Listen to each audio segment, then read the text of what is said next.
Bonjour à tous, bienvenue dans Parlons Placement, votre émission dédiée au placement, une émission interactive. Je vous rappelle que vous pouvez nous poser toutes les questions durant la demi-heure qui suit. Une émission très riche aujourd'hui, puisqu'on va s'intéresser à la guerre commerciale relancée, vous le savez, par le président américain Donald Trump.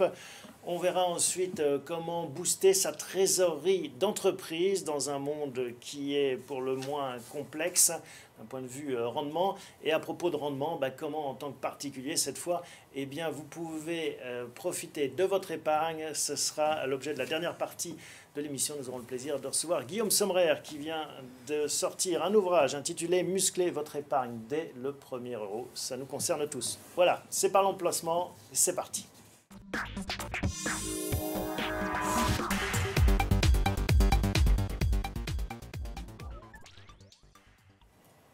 Bonjour Jonathan. Bonjour Thomas. On va s'intéresser à Donald Trump. En effet, on le sait, Donald Trump anime beaucoup l'actualité des marchés financiers, entre autres, et il a décidé de relancer la guerre commerciale. Tout à fait. C'est pas une surprise, en fait, ça fait partie de son plan depuis l'origine, depuis les primaires américaines. Il nous parle, non pas de guerre commerciale, mais d'un bras de fer avec la Chine. Il applique son programme. Il applique son programme. Alors d'ailleurs, il est assez intelligent là-dessus parce qu'il ne l'a pas appliqué dès le premier jour de son arrivée à la Maison-Blanche. Je trouve que sur le timing, c'est très bien pensé. Il le fait dans un second temps. D'abord, il y avait le sujet fiscal, le sujet interne aux États-Unis. Il fallait qu'ils mettent en place la grande réforme fiscale, qui est, vous savez, gigantesque, qui va avoir un impact sur l'économie américaine, qui est très important. Et il a mis presque un an pour avoir l'adhésion en fait du Sénat et du Congrès. Donc ça, c'était sa priorité. Il ne pouvait pas le faire avant. Il y avait un deuxième sujet, c'est que vous vous rappelez que l'année dernière, on a beaucoup parlé. Les marchés ont été inquiets à un moment donné aussi par rapport à cette crise avec la Corée du Nord. Il avait besoin de la Chine pour régler le sujet de la Corée du Nord. Maintenant, le sujet de la Corée du Nord, c'est pas qu'il est terminé, mais vous avez vu qu'ils vont se rencontrer d'ici la fin mai. Donc il a un peu moins besoin. On va voir sur quoi ça débouche. Mais il a un peu moins besoin de la Chine aujourd'hui. Donc il est en mesure aujourd'hui de lancer cette guerre commerciale, effectivement. Parce que ce que vous nous dites, c'est qu'en fait, derrière cette guerre commerciale, tous azimuts, il y a un adversaire identifié, une cible, c'est la Chine. Bien sûr. Alors, il n'a pas commencé par parler de la Chine. Il a fait une entrée en matière avec l'acier et l'aluminium, où la Chine n'était pas tellement touchée d'ailleurs, parce que les importations d'acier ne viennent pas beaucoup, je crois à hauteur de 2% seulement de la Chine. Donc ce n'est pas le pays qui était pointé du doigt. Mais je pense que c'était plus une entrée en matière du sujet. Donc il est plus subtil qu'il ne le laisse à penser. Ah, j'en suis persuadé. Oui. Et qu'on peut parfois le lire dans les commentaires ici ou là. Et pourquoi la Chine alors? Pourquoi est-ce qu'il vise la Chine? Il vise la Chine parce que c'est le sujet numéro un. En fait, c'est quoi son objectif? C'est les 375 milliards de déficit commercial qu'il a avec la Chine. C'est le premier déficit commercial chaque année. Et ça a été multiplié par 4 en 15 ans, presque par 4. Et ça a un impact pour l'économie américaine. C'est quoi l'impact? C'est une perte d'emploi. Donc c'est une des raisons pour lesquelles il a été élu quand même. Oui. Il faut se rappeler que même si on ne le voit pas dans les chiffres, on le commente régulièrement ici, il y a toute une partie de la population américaine qui n'a plus accès en fait au marché de l'emploi. La classe moyenne américaine est en dehors du marché du travail, alors qu'on a l'impression qu'ils sont en plein emploi. Le taux d'emploi aux États-Unis est relativement faible historiquement sur 30-40 ans. Et c'est ça le sujet en fait, que lui seul a pointé aux États-Unis, qu'il a bien compris dans la classe politique et qui traite aujourd'hui. Il met des vrais sujets sur la table. Il a raison de le faire. Après, on peut juger de sa façon de le faire, mais il a raison de mettre ces sujets sur la table. Non, mais c'est intéressant parce que ça fait écho à nos rivages européens où on a finalement ces mêmes dissensions, ces mêmes luttes entre des partisans d'un protectionnisme anti-mondialisation et puis les turiféraires de la mondialisation. Mais je crois que l'objectif est le même des uns et des autres, en fait. C'est simplement la méthode qui diffère. Ceux qui sont pour la mondialisation vont être plus dans la coordination. Ils vont chercher une gouvernance mondiale. Trump, il est plus dans le bras de fer. C'est une autre façon de traiter le même sujet. Le sujet, il est que la mondialisation a pris une part importante et qu'elle est déséquilibrée. Il y a des perdants, il y a des gagnants. Et ils ont besoin de rééquilibrer en fait, les effets néfastes de la mondialisation. Donc ce que vous nous dites, c'est que Trump engage un bras de fer commercial, contrairement à ce qu'on pense, pas avec la terre entière, mais plutôt avec la Chine, et que malgré les chiffres impressionnants des taux de chômage américains, il y a toute une population américaine déclassée qui a voté pour lui et qu'il essaye de remettre en selle d'une façon ou d'une autre, parce que quand on achète chinois, on ne produit plus aux États-Unis. Est-ce qu'il risque d'aller trop loin ? C'est ça le sujet. Moi, je ne pense pas en fait. C'est quelqu'un de très pragmatique. C'est un businessman et il gère les États-Unis un petit peu comme il gérait son business. Et en fait, donc, comme je vous le disais, c'est une posture qu'il a pour mettre en place une négociation avec les Chinois. Je pense que les Chinois l'ont bien compris aussi. Oui, ils sont aussi d'habiles négociateurs. Ils sont d'habiles négociateurs, ils sont Ils le voient venir. Ils l'ont vu fonctionner aussi comme nous depuis qu'il est au pouvoir aux États-Unis. Ils l'ont vu donc sur les autres conflits. Donc c'est un théâtre d'ombre. C'est un théâtre d'ombre de part et d'autre. D'ailleurs, la Chine, on le voit, ils ont bien compris parce qu'ils ont dit eux-mêmes qu'ils n'avaient pas peur d'une guerre commerciale, qu'ils n'avaient rien à perdre dans une guerre commerciale. Mais pourquoi pas se mettre d'accord autour d'une table, prendre le thé et puis finalement tomber d'accord si tout le monde voit le jeu de l'autre et finalement pourquoi arriver jusqu'à ces excès et ces menaces? Pourquoi sortir les armes? Pourquoi sortir les armes? Parce que je pense qu'on l'a vu dans différents conflits, dans différentes crises. Je parle sur le plan économique. Sur les 10 dernières années, vous prenez la crise des dettes souveraines. On ne l'a pas résolue du jour au lendemain. On aurait bien pu dire tout de suite, rapidement, les Allemands, la Banque centrale, très vite, on met de l'argent sur la table. Ouais. Mais pourquoi on ne le fait pas? Moi, je pense que le vrai sujet, c'est qu'il faut que les uns et les autres, pour qu'ils changent, il faut qu'ils aient un petit peu mal. Et donc, si on résout les choses rapidement, ils ne feront pas les efforts qu'il faut faire. Ah oui, c'est la nature humaine. C'est la nature humaine. Donc c'est ça l'enjeu des Chinois. Et donc c'est pour ça que je vous annonce, je pense, c'est mon avis, que la crise va durer un petit peu, qu'elle va s'installer un petit peu, qu'elle va prendre un petit peu d'ampleur. Mais qu'elle ne va pas déraper, en fait. C'est ça votre scénario, mais que tout le monde contrôle, et tout le monde va se sauver la face à la fin. Exactement. De toute façon, pour qu'une négociation aboutisse, il faut qu'elle soit gagnante-gagnante, il faut que tout le monde garde la face. Il faut qu'ils arrivent à quelque chose d'équilibré, et c'est ça l'objectif des uns et des autres. Bon, on est dans une émission de placement, et dans une rubrique financière, donc ça veut dire que ces tensions risquent de peser sur les investisseurs, le moral des investisseurs, sur les cours de bourse, mais que, en effet, si l'élastique ne rompt pas, ça pourra remonter après. Et c'est peut-être ça, finalement, ce qu'il faut jouer. Exactement. Si on allait jusqu'au bout, c'est vrai que le CAC il pourrait être beaucoup plus bas, en fait. Si on avait peur que la guerre commerciale éclate, les enjeux sont tels que ça pourrait mettre par terre un certain pan de l'économie des entreprises. On voit bien que la bourse elle-même ne panique pas, en fait. Donc il y a une correction qui est finalement relativement légère. Et je pense que cette correction, c'est une bonne entrée pour revenir sur les marchés, pour profiter du contexte économique qui reste globalement assez bon. Même si on a des chiffres macro un petit peu moins bons ce dernier mois, depuis nos dernières missions, mais il reste sur un bon niveau, il reste bien orienté, les résultats des entreprises restent très bien orientés aux États-Unis et même en Europe. Oui, parce qu'on a vu, la bourse a quand même durement encaissé ces menaces commerciales. Oui, il y a une correction durement, qui est pour moi quand même relative par rapport à l'enjeu. Oui, ce que vous dites, c'est que ça aurait pu être pire. Ça aurait pu être pire en fait. On parle quand même d'un enjeu systémique en fait. Si on remet en cause la mondialisation qu'on a connue ces 20-30 dernières années, il pourrait y avoir des perdants, des gagnants. Du coup, il pourrait y avoir un attentisme qui serait plus fort que celui qu'on a aujourd'hui. Votre analyse va plus loin. Vous dites Trump veut recréer un monde inflationniste. Qu'est-ce que ça veut dire? Alors, c'est plutôt, je ne sais pas si c'est ce qu'il veut, mais c'est un petit peu la conséquence de ce qu'il veut. C'est-à-dire que s'il allait jusqu'au bout, il relocaliserait plus d'emplois aux États-Unis, il y aurait plus de production aux États-Unis. La conséquence de ça, c'est que les biens produits aux États-Unis coûteraient plus cher que les biens produits en Chine ou dans d'autres pays à bas coût. Donc, des prix plus chers, plus d'inflation. C'est un autre monde que celui qu'on a connu ces 30 dernières années. Moins de mondialisation, c'est plus d'inflation. Moins de mondialisation, c'est plus d'inflation. Une des conséquences, on a beaucoup parlé, de la politique monétaire. S'il y a plus d'inflation, ça donne moins de munitions aux banques centrales. Donc des taux qui remontent. Donc des taux qui remontent. On est dans un monde financier très différent de celui qu'on a connu. Et on revient à l'Amérique des années 50, Great Again, mais qui est un monde un peu plus en circuit fermé. Alors, je ne pense pas qu'il aille jusque-là. Je pense qu'en fait, il veut entamer un changement de tendance et il faut qu'il soit très lent. Ce n'est pas dans son intérêt que ce changement de tendance soit très rapide. Les Chinois aussi, d'ailleurs. Les Chinois ont commencé à faire ce changement il y a quelques années. Ils n'ont pas attendu Trump pour faire ce changement. C'est une économie qui est très tournée vers les exportations et depuis longtemps, ils font des efforts pour rééquilibrer vers la demande intérieure. Mais c'est un processus qui est très lent, en fait. Trump voudrait aller un peu plus vite. Donc le sujet, il est plus sur le timing que, là encore, l'objectif auquel on veut aboutir. Et puis recréer un peu d'inflation, c'est aussi ce dont rêvent pas mal d'acteurs, parce qu'on le voit bien, tous les problèmes d'un monde sans inflation, les rémunérations, on va en parler dans la deuxième partie de l'émission, la troisième, sont plus compliquées à atteindre. Tout à fait. Donc ça pourrait donner, et ça son objectif, effectivement, redonner du pouvoir d'achat en redonnant des emplois et des hausses de salaire aux États-Unis. Là, après, sur le très long terme, on ne sait pas si c'est quelque chose qui pourrait se produire parce que les biens seraient plus chers, donc il y aurait plus de salaire, mais aussi une vie un peu plus chère. Donc, quel sera l'impact sur le pouvoir d'achat? À long terme, on ne sait pas, en fait, l'impact de cette politique. C'est passionnant comme feuilleton, on le suivra avec intérêt avec vous. Jonathan, merci beaucoup. Une dernière question, qu'est-ce qu'on fait à court terme en tant qu'investisseur particulier?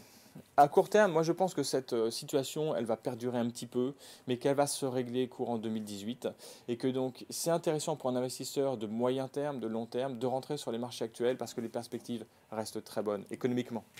Merci Jonathan. Merci à vous. À bientôt.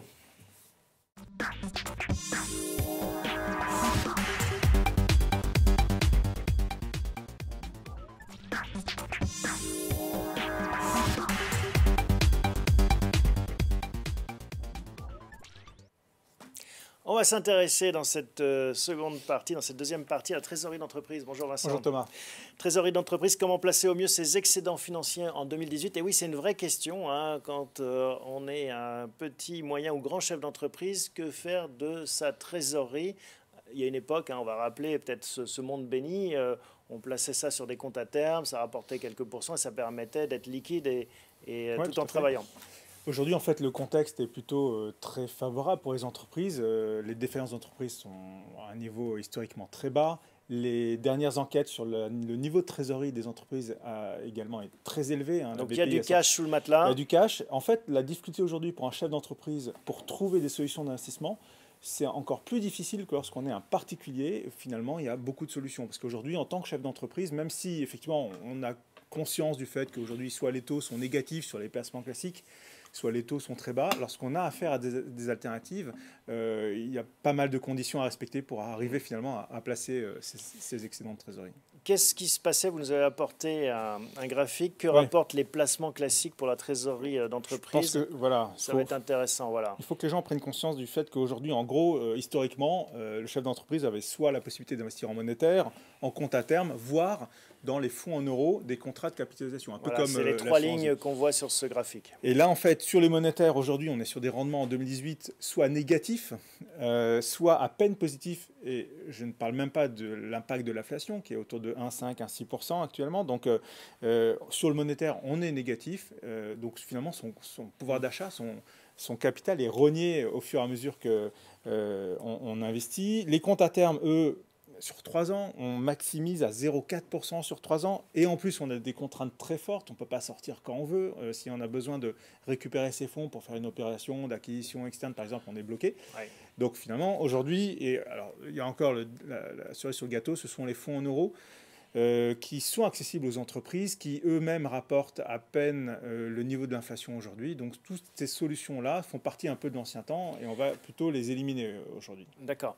Dans ce contexte, à la limite, ne rien faire, c'est pratiquement équivalent, hein, plutôt que de s'embêter à courir après. Justement, l'idée, c'est de démontrer qu'en prenant un risque limité, en diffusant sa trésorerie sur différents types d'avoirs, on est capable de multiplier par 5 le rendement moyen qu'on constate si on considère qu'on a encore des taux positifs. Et donc, je pense pas aujourd'hui qu'on puisse s'asseoir complètement sur l'hypothèse de faire, de dégager un résultat financier multiplié par 5 par rapport au compte à terme. Donc ça, c'est votre solution, en effet. C'est ce que vous apportez et ce que vous mettez sur la table. Mais je parlais des solutions traditionnelles. En effet, dans le contexte de taux actuel, le monétaire classique ou même les fonds euros, c'était compliqué. Alors justement, vous, comment est-ce que vous abordez la question? Comment est-ce que vous essayez de résoudre l'équation? En fait, un petit peu comme lorsqu'on s'adresse à la clientèle particulière, on a par exemple 3 types de piliers historiquement sur lesquels on peut travailler lorsqu'on parle de trésorerie d'entreprise. Le premier pilier, c'est la solution obligataire. Alors on va voir le document que vous nous avez apporté qui résume tout cela. Sur les fonds obligataires ou tout support qui a un sous-jacent obligataire, hein, ça peut être des produits structurés obligataires, des fonds obligataires, voire des obligations en direct. Aujourd'hui, en fait, on a la même position que pour les particuliers. Aujourd'hui, pour obtenir un rendement acceptable, on est obligé de prendre un risque assez important. Donc temporairement, en tout cas, dans le contexte actuel, on va plutôt mettre de côté les solutions obligataires, et on y reviendra peut-être dans le courant de l'année. Et donc c'est vraiment une piste qu'on exclut temporairement, même si encore en milieu d'année 2017, il y avait encore des possibilités d'investir sur des fonds obligataires datés. Aujourd'hui, c'est quelque chose qu'on D'accord, qu'on- donc pas qu'on met complètement de côté. d'obligataire. Il reste deux options. Les fonds structurés qui ont... Alors en fait, on va sur les marchés actions ou sur les indices. Là, l'idée, c'est d'aller sur des produits qu'on a l'habitude d'exposer chez bienprévoir.fr, qui sont des produits qui vont avoir des sous-jacents soit actions, soit des sous-jacents indices. Sur les actions, en fait, aujourd'hui, on a des possibilités d'investir sur des produits sur mesure, notamment. C'est des produits à formule, des solutions qui permettent, comme les gens ont l'habitude, les gens qui nous suivent connaissent ces solutions-là. Il s'agit en fait d'avoir un objectif de rendement compris entre 4 et 8% selon le risque qu'on prend, avoir une protection en capital sur des niveaux qui sont de l'ordre, qui vont osciller entre 30 et 50% maximum, et après un horizon de placement. Et lorsque on s'adresse aux entreprises, on va réussir à monter des offres aujourd'hui qui peuvent avoir pour objectif, par exemple, de dégager du 4% net d'IS, par exemple, un taux qui est quand même assez intéressant aujourd'hui, mais tout en prenant un risque limité. Et dans certains cas même, si on accepte de prendre un risque dollar, on peut aller chercher du capital garanti avec un objectif de rendement autour de 5% également et un horizon de placement à 5 ans. Donc là, on est sur des solutions que j'évoque très rapidement qui finalement peuvent dégager un peu plus de rendement beaucoup et de rentabilité, x5 en effet. Ce que vous rappeliez tout à l'heure, fonds immobiliers également, c'est une autre option. Alors, bien sûr, aujourd'hui, les fonds immobiliers sont incontournables dans le paysage des placements immobiliers. Là aussi, au niveau des particuliers, aujourd'hui, c'est vraiment, on sait que les solutions immobilières ont remplacé, par exemple, les fonds en euros en assurance vie. Et donc, il y a aujourd'hui pas mal de solutions qui permettent de diversifier, de jouer la diversification, de jouer également sur les différents bouts d'enveloppe qu'on peut imaginer vouloir placer pour ne pas être prisonnier d'une solution, notamment quand on a des objectifs éventuellement stratégiques de rachat, je l'évoquais tout à l'heure, de rachat de sociétés. Si on va faire de la croissance externe, on a peut-être intérêt à avoir différentes enveloppes. Et donc là, soit les fonds immobiliers, on peut aller soit, par exemple, sur des OPCI. On en a parlé à maintes occasions. À plusieurs reprises. Sur les OPCI, l'intérêt, en fait, c'est qu'en fait, vous pouvez aller d'abord sur vous investissez sur des bureaux, de la pierre papier classique de bureau. L'avantage des OPCI, c'est que vous avez la possibilité, en fait, vous avez une liquidité qui est plus forte que sur les SCPI classiques. Vous pouvez sortir au bout de 2-3 ans. Alors, c'est peut-être pas l'objectif de sortir au bout de 2 ans. Toutes les solutions qu'on évoque ici aujourd'hui, il faut avoir en tête que c'est un minimum à 2 ans. Et oui, parce qu'il n'y a pas de free lunch, en fait.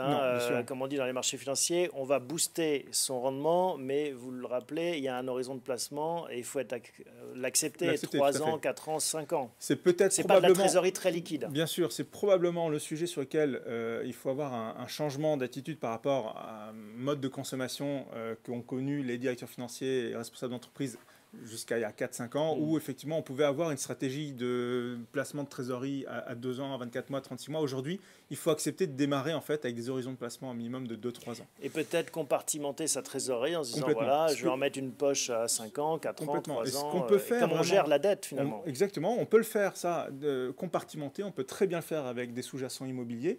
Et là aussi, en termes de résultats, de rendement qu'on peut attendre après impôt, on peut viser des rendements autour de 3-4% après IS, ce qui reste très très intéressant. Et là aussi, avec la possibilité d'avoir différentes enveloppes, de diversifier, notamment sur des OPCI qui vont investir en Europe, par exemple, dans différentes parties en Europe. Aujourd'hui, sur les OPCI grand public, il y en a à peu près 3 ou 4 qui sont majeurs sur le marché et sur lesquels on peut aller assez facilement. En termes de frais, est-ce que là aussi il y a quelque chose à... Alors sur les frais, notamment sur les frais pour les produits immobiliers, généralement on tourne autour de 2,5% de frais d'entrée d'une certaine manière. Donc ça aussi il faut l'intégrer dans son calcul de rentabilité. Il faut l'absorber avant d'envisager de sortir. Donc c'est pour ça qu'il faut tenir compte quand même du fait qu'il faut à peu près 2 ans de rendement aujourd'hui pour couvrir les frais. Donc là aussi ça impacte évidemment la stratégie de placement de ces excédents. Et sur les produits plus de type action, les fonds structurés, là on est sur des frais d'entrée de l'ordre de 1,5% maximum. Donc c'est probablement plus risqué que l'immobilier. Les rendements attendus sont aussi plus importants, mais en même temps, les frais d'entrée sont plus accessibles. Mais maintenant, il y a un élément important sur la trésorerie d'entreprise, c'est que souvent, notamment sur ces produits-là, il faut des minimums d'investissement qui sont de l'ordre de 100 000 euros. Donc ça aussi, ça peut être un frein. Mais en même temps, pour les fonds immobiliers, là, on peut rentrer beaucoup plus facilement.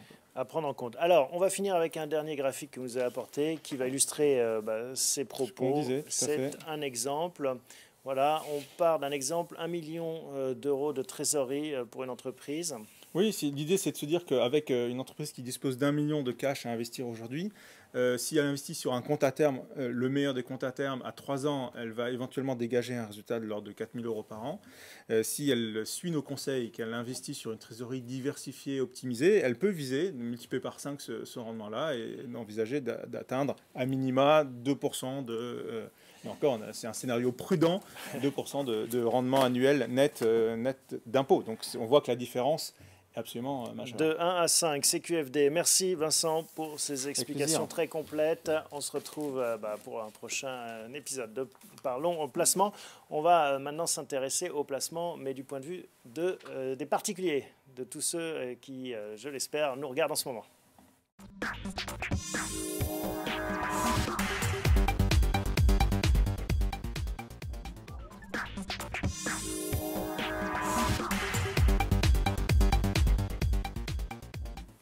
Tous ceux qui nous regardent en ce moment et qui peuvent intervenir, je vous le rappelle, poser toutes vos questions. On a le plaisir d'accueillir un confrère, Guillaume Sommerer. Bonjour Guillaume. Bonjour Thomas. Bienvenue. Vous êtes rédacteur en chef adjoint chez BFM Business, spécialiste de tout ce dont on parle, dans Parlons Placement, spécialiste des placements. Et c'est pourquoi vous avez commis cet ouvrage, Placement musclé, votre épargne dès le premier euro. Qu'est-ce qui vous a donné l'envie d'écrire cet ouvrage? Le timing. Je pense que c'est le moment où les gens ne savent plus que faire de leur épargne. On l'a vu l'an dernier, la collecte sur les comptes courants, nos comptes en banque à tous, la collecte atteint des records 40 milliards d'euros. Il n'y a jamais eu autant d'épargne disponible, d'épargne dormante qu'aujourd'hui en France. Pourquoi? Les gens laissent leur argent là-dessus parce que plus grand-chose ne rapporte et donc ils se demandent où le placer. Donc il y a un timing favorable et puis en plus des réformes fiscales très récentes qui poussent sans doute les gens à s'interroger et à chercher des réponses. On reprend l'image de mettre l'argent sous son matelas, ça revient au même. C'est-à-dire que c'est comme si on mettait des billets de banque sous son matelas, comme nos grands-parents à l'époque. Et vous dites, non, ça ne peut pas durer, il y a quand même des solutions. Et c'est l'objet de ce livre qui commence fort, vous me disiez, numéro 1 sur Amazon dans sa catégorie? Oui, dans plusieurs catégories numéro 1, en effet, économie, entreprise et bourse, entre autres. Donc j'en suis ravi, ça veut dire qu'en effet, il répond à un besoin et que le timing est sans doute le bon. Ça veut dire aussi que les gens sans doute commencent à prendre conscience que laisser son argent sur son compte courant, c'est pas une solution. Parce que vous disiez, c'est comme laisser son argent sous son matelas. C'est pire que laisser son argent sous son matelas. Il y a des frais bancaires en plus. Oui, non seulement vous gagnez pas d'argent, mais vous en perdez parce qu'il y a des frais bancaires. C'est comme si vous deviez en plus laisser une partie des billets dans la literie. Alors, vous faites plusieurs chapitres, commencez par l'immobilier, toujours et encore en France, l'immobilier, ça reste central. Pierre angulaire, l'immobilier, on va le dire comme ça. L'immobilier, c'est 58% encore aujourd'hui du patrimoine des Français. En gros, la question qu'on peut se poser, c'est est-ce qu'on a raté sa vie si on n'est pas propriétaire immobilier à 50 ans? Alors quand on regarde la réponse des Français, c'est oui, on aurait raté sa vie à ne pas être propriétaire à 50 ans parce qu'une majorité de Français sont propriétaires au-delà de 50 ans. Moi, la réponse que je leur apporte, c'est oui, l'immobilier peut être une bonne idée. L'immobilier apporte des racines à votre patrimoine, mais n'oubliez pas de donner des racines et des ailes. C'est-à-dire que l'immobilier, il vous rassure. L'immobilier, c'est du tangible. Il peut y avoir des perspectives de plus-value si vous investissez dans les bons endroits. Et c'est là que c'est de plus en plus compliqué aujourd'hui. Alors, je raconte dans le livre quels peuvent être ces lieux, ces villes, ces quartiers à fort potentiel. Mais si vous voulez véritablement gagner de l'argent à plus court terme, il y a beaucoup d'autres solutions que l'immobilier, d'autant que l'immobilier locatif, pour le coup, ça rapporte quasiment plus rien. Et oui, les rendements s'effritent aussi sur cette classe d'actifs. Et d'autant plus que la lecture du jeu a été faussée avec des mesures fiscales, les Pinel et autres, qui parfois se retournent contre... Des carottes fiscales pour attirer en effet les particuliers sur l'immobilier, en faire des particuliers des financeurs aussi des nouveaux programmes, c'est très important économiquement. Après, les gens, en termes de rendement locatif, très honnêtement, ils ne vont pas forcément s'y retrouver. Alors vous le dites également, oser la bourse, c'est quelque chose. Alors on l'ose toujours trop tard, c'est quand les marchés sont au plus haut que finalement on s'y intéresse. Oui, c'est souvent le cas, c'est le mauvais réflexe des épargnants. Ils entendent parler de la bourse et de ses records à la télévision, sur les grandes chaînes, et là ils se disent « Ah mais bon sang, bonsoir, bien sûr que j'aurais dû investir en bourse, je vais le faire. Mais quand vous le faites, c'est que vous en avez entendu parler, que les marchés sont sur des records et donc que la hausse est sans doute pour une grande partie déjà derrière. Donc c'est vrai que la bourse, il faut oser s'y intéresser quand personne ne vous en parle. Et ça c'est un conseil que beaucoup donnent, y compris Warren Buffett, ne pas hésiter, le grand gourou des marchés que tout le monde connaît ici, ne pas hésiter à investir à contre-temps, mais pour ça, il faut accepter de s'informer, de se tenir au courant régulièrement. De regarder BFM Business par exemple, Oui. mais vous sentez que les Français changent là-dessus? Alors on a un signal qui est intéressant, c'est que mi-2017, le nombre de particuliers actionnaires a, pour la première fois en plus de 10 ans, réaugmenté de 22% en plus, donc c'est pas rien. Alors ça veut dire qu'en effet, les particuliers commencent à se rendre compte que les marchés, depuis la grande crise de 2008, sont remontés, ils en ont entendu parler en bien et ils ont eu tendance à revenir. Il y a eu aussi la promesse de réforme fiscale d'Emmanuel Macron, le compte titre beaucoup plus attractif avec la flat tax. Donc tout ça redonne un peu de couleur et d'attrait au marché financier. Donc c'est vrai qu'il y a un petit tremblement, un petit frémissement du côté des particuliers. Et on peut peut-être investir en bourse via l'assurance vie, qui est aussi un de vos chapitres. Bien sûr, ça a plusieurs avantages. Vous pouvez le faire en effet grâce aux unités de compte qui montent en puissance aussi. Ça aussi, c'est le signal que les particuliers sont un peu moins allergiques qu'avant au marché. Depuis le début de l'année, les unités de compte, c'est 30% de la collecte sur l'assurance vie. Donc, ça monte en puissance peu à peu. L'avantage de le faire à travers des unités de compte, c'est que vous bénéficiez de tous les avantages fiscaux de l'assurance vie, également les avantages successoraux. Et donc, ça peut être en effet très intéressant. Je vais même vous dire, les unités de compte, ça peut être plus intéressant qu'un livret A. Par exemple, tout le monde ouvre un livret A pour ses enfants. Vous avez un bébé là, qui vient de naître et vous lui ouvrez un livret A en vous disant, ben voilà, il va avoir son argent, son pécule et à 18 ans, il pourra en profiter. C'est un placement pour long terme puisque c'est à la naissance que vous ouvrez dans l'espoir que votre enfant en profite une fois adulte. Si c'est du long terme, acceptez de prendre un peu plus de risques. Si vous ouvriez par exemple des unités de compte pour votre enfant sur du long terme, sur 18 ans, ça vous rapporterait plus qu'un livret A. Il vous remerciera d'autant plus parce qu'en effet, il peut espérer des gains plus importants. Alors, il y a plein de chapitres hein, et c'est illustré par des petits dessins assez rigolos. Je ne sais pas si vous verrez, je vais vous lire la légende. C'est François Hollande avec son casque et Julie Gaillet. Julie Gaillet qui dit incroyable, il paraît qu'on peut revendre ses dents en or. Et François Hollande qui fait donc il va y avoir des descendants riches. Oui, ce sont des dessins fabuleux de Cac hein, dans ce livre qui est pour moi le meilleur dessinateur de presse. Et en effet, il m'a fait l'amitié d'illustrer ce livre à travers 18 dessins assez géniaux. C'est aussi l'ambition, hein, et c'est ce que vous faites au quotidien, c'est pédagogie. Voilà, expliquer comment ça fonctionne, essayer de donner des clés, parce que tout le monde finalement doit prendre son destin financier en main. Alors c'est très simple, tout le monde doit bâtir son avenir parce que l'avenir c'est le seul endroit où on est chacun certain de passer le restant de nos jours. Voilà. Donc c'est aussi pour ça que l'épargne c'est un sujet qui nous concerne tous, quels que soient nos moyens, et c'est un livre donc pour muscler son épargne dès le premier euro, c'est dans le titre. Et les dessins comme le ton sont très pédagogiques parce qu'en France on manque de culture financière, on est dans un classement Allianz, le peuple d'Europe ayant la plus faible culture financière derrière les Portugais. Et vous l'écrivez aussi en quatrième de couverture, l'avenir ne se prévoit pas, il se prépare. Dès le premier euro, c'est ce que vous dites, et c'est ça aussi la leçon, on n'a pas besoin d'être millionnaire pour commencer à épargner. Non, et alors on n'a pas besoin d'être millionnaire pour commencer à épargner, et en même temps c'est quand on l'est pas que c'est le plus dur, évidemment. Souvent le deuxième euro est plus compliqué à fabriquer que le 2 millionième d'ailleurs. Et il y a des solutions. C'est pour ça aussi que j'ai voulu écrire ce livre, c'est pour redonner quelque part espoir à un certain nombre d'épargnants qui ne choisissent plus aucun placement, qui s'abstiennent, comme beaucoup s'abstiennent aujourd'hui en politique. Il y a des solutions. Qu'est-ce qu'on fait si on a 100 euros d'épargne à mettre de côté par mois? Bon, d'abord, la base de la base, c'est toujours garder une épargne disponible. Ça, il faut que vous ayez suffisamment d'argent en cas d'accident, de pépin, de coup dur, etc. Ça, c'est vraiment quelque chose qui n'est pas négociable selon moi. Quand vous avez 100 euros, dont pour le coup, vous ne savez pas quoi faire et que vous pouvez investir parce que l'argent disponible, vous l'avez par ailleurs, vous pouvez l'investir dans plein de trucs. Vous pouvez l'investir, par exemple, dans des SCPI. On peut le faire pour quelques centaines d'euros. Ça peut rapporter de l'argent. En moyenne, le rendement des SCPI sur l'année 2017, c'est à peu près 4,5%. Il y a des SCPI qui sont à plus de 5%. Donc vous voyez que c'est quand même beaucoup mieux que le livret A. On est sur un rendement 6-7 fois supérieur à celui du livret A. C'est mieux que le fonds euro. Rendement là 3 fois supérieur à celui du fonds euro. Donc pour 100 euros, après je ne vous dis pas que vous allez devenir millionnaire avec 100 euros. Ce n'est pas la promesse du livre, mais pour 100 euros, vous pouvez trouver du rendement. Le faire travailler. Et même avec zéro, tout simplement grâce à l'épargne salariale. Si vous êtes dans une entreprise qui vous propose de l'épargne salariale, surtout misez sur ces avantages fiscaux et sur cet argent qui descend non pas du ciel, mais qui descend quand même en droite ligne de votre entreprise. Votre entreprise peut être un ami qui vous veut du bien. Et là, pour le coup, l'épargne salariale est un outil d'aide aux salariés.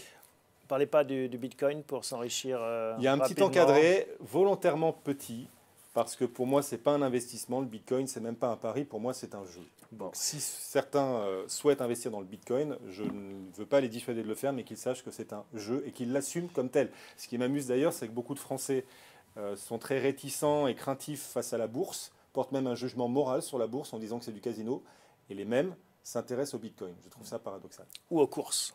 Ou aux courses, tout à Donc, fait. voilà, il y en a pour tous les goûts. C'est un ouvrage très bien fait. Guillaume Sommerer, un spécialiste, placement, musclez votre épargne dès le premier euro. C'était aux éditions du Rocher. Merci Guillaume. Merci à vous. Et puis, vous reviendrez nous raconter la suite. J'imagine qu'il y aura d'autres tomes. C'est ce qu'on vous souhaite. À bientôt. À bientôt. Merci à vous tous de votre fidélité. On se retrouve le mois prochain pour un nouvel épisode de Parlons Placement.